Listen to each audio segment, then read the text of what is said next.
بسم الله ما شاء الله، شكلها كتير حلو مثل ما شايفين. اخواتي هيك صار جاهزة معنا. السلام عليكم اخواتي، اليوم رجعنا لكم فيديو جديد. راح نعلمكم طريقة النمورة على اصولها بما تسمى الشام طاطلة بالتركي. اخواتي مثل ما انكم شايفين عندي هون كيلو سميد، عندي لبن، عندي سكر وفستق وشوية قرفة وكربونات. اخواتي راح نبلش تجهيز المواد. بسم الله. هون عندي شوية زيت ما بنكتر، بس ندهن الصينية حسب طلبكم. اذا موجود عندكم سمن او زبدة بصير مثل ما انكم شايفين. كت شوية زيت ندهن كل ارض الصينية. دهناها هيك كلياتها اخواتي مثل ما انكم شايفين الصينية. عندي هون طبقة فاضية، اي شي عندنا متوفر، طبقة طنجرة اي شي. هون ما انكم شايفين اخواتي عندي كيلو سميد، اي نوع سميد بصير. هذا نمرة 3 متوفر بالبيم بالوزبير، عند البقال متوفر. اخواتي مثل ما انكم شايفين هذا الزرف 500 غرام، انا بدي للصينية كيلو كامل يعني زرفين. مثل ما شايفين اخواتي هذا الثاني عم فضي. صار عندي كيلو سميد هون بالطبقة. مثل ما انكم شايفين عندي هون الطبقة ما راح تسع المواد كلياتها، لهذا السبب راح افضيهم بالطنجرة. مثل ما قلنا لكم هذا الكيلو السميد نفسه يعني، بس فضيناه بالطنجرة. هذا مثل ما انكم شايفين الكربونات، بدي معلقتين صغار كيات السكر مثل ما انكم شايفين اخواتي، معلقتين يعني معلقتين بيسووا معي 20 غرام مثل ما انكم شايفين اخواتي. معلقة ونص قرفة كمان، يعطي نكهة كتير طيبة وبنفس الوقت بيعطيها لون. معلقة ونص.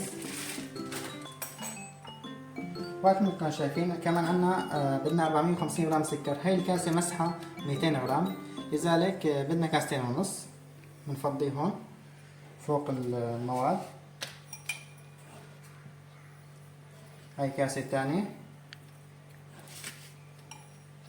وهاي نص كاسة مثل ما كنتم شايفين اخواتي. بسم الله.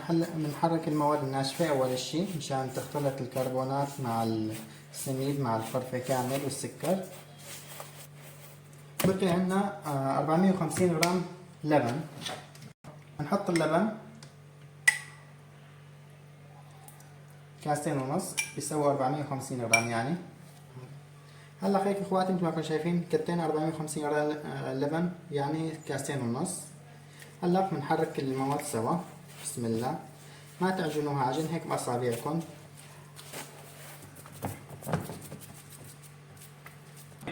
اخواتي مثل ما كنتم شايفين ساهلنا الصينية هيك. هلا بدنا نسهلها بشي سهل يعني، بالسكين ما بتزبط وبالايد ما راح تطلع راكزة كتير. لهذا السبب مقصوا طبقة لبن سكارتا بنستخدم، بنقصها هيك بالنص.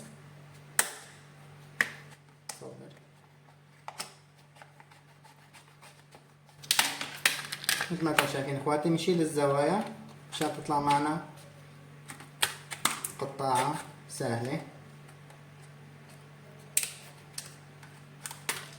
مثل ما انتم شايفين اخواتي. بسم الله. هلا بنسهل الصينية مشان تطلع معنا راكزة.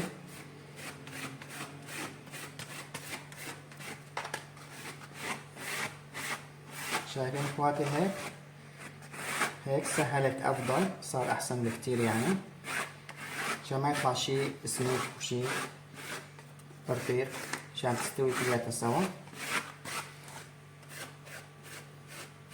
شغلة بسيطة جدا، عبارة عن سكارة لبن مقصة بالنص. صار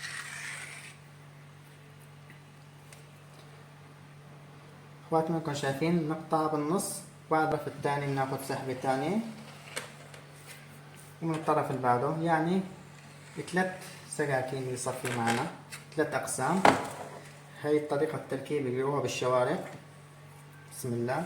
وبالعرض لما بدنا نقصها بدها تكون رفيعة كتير يعني حبة الفستق مو أكتر. بسم الله. هذا الشكل شايفين اخواتي، بدها تكون رفيعة. كل ما كانت رفيعة كل ما كان منظر أحسن. وبتستوي أحسن.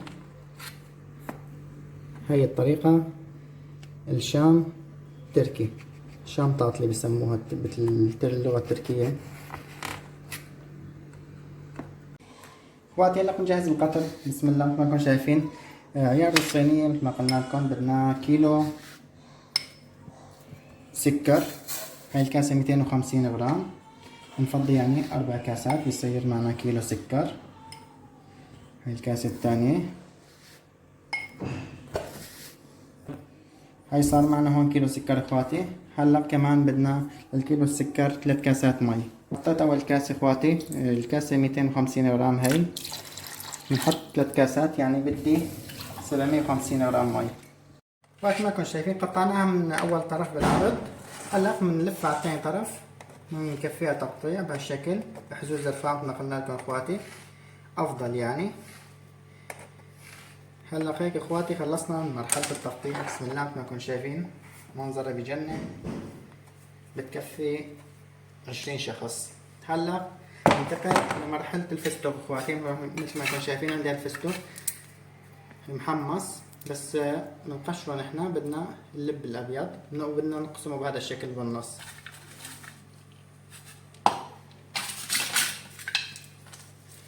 صبر. وقت ما كنتم شايفين عم نقشر الفستق. هلا بدنا اياه هيك يكونوا حبة بيضة.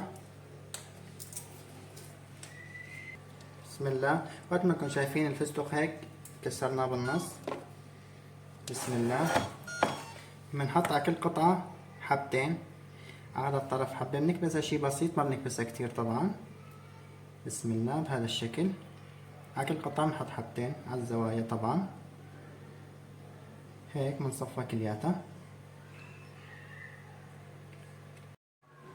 بسم الله. واخيرا اخواتي خلصنا من التصفيط. هيك بنكبسهم شوي على الخفيف طبعا مشان يكونوا مستوى واحد. ما شاء الله شكلها بجنن قبل ما تستوي. بسم الله اخواتي. مثل ما انتم شايفين هلا بدنا نحطها بالفرن. درجة الفرن اول شي بنحمل الفرن على اقوى درجة. لما بنحطها بالفرن على الدرجة 180 بنسوي الفرن حسب الفرن اللي عندكم. هلا هون من فوق ومن تحت بتحبوا حسب الفرن عندكم مروحة ولا عادي. المهم بنحطه من فوق ومن تحت على الدرجة 180 15 دقيقة، بعدين بنكفي الفيديو اخواتي.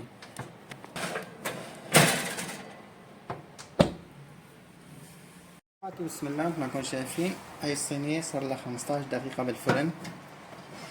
هلا بنقطعها. انكم شايفين هلا بنقطعها هيك تقطيع تاني مشان لما نكت القطر تسحب كلياتها قطر.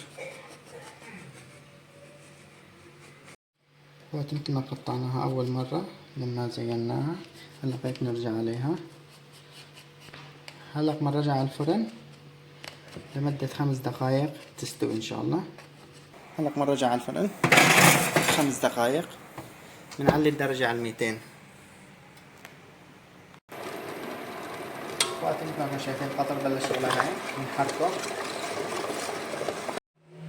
بسم الله. اخواتي مثل ما كنتم شايفين هلا هيك استوت معنا، اكلت معنا 20 دقيقة. ما شاء الله منظرها بجنن. هلا مباشر بنكت له القطر. هاي القطر جاهز اخواتي. بسم الله. بيكون القطر عم يغلى والصينية هلا طالعة من الفرن. كت هيك عليها كلياتها.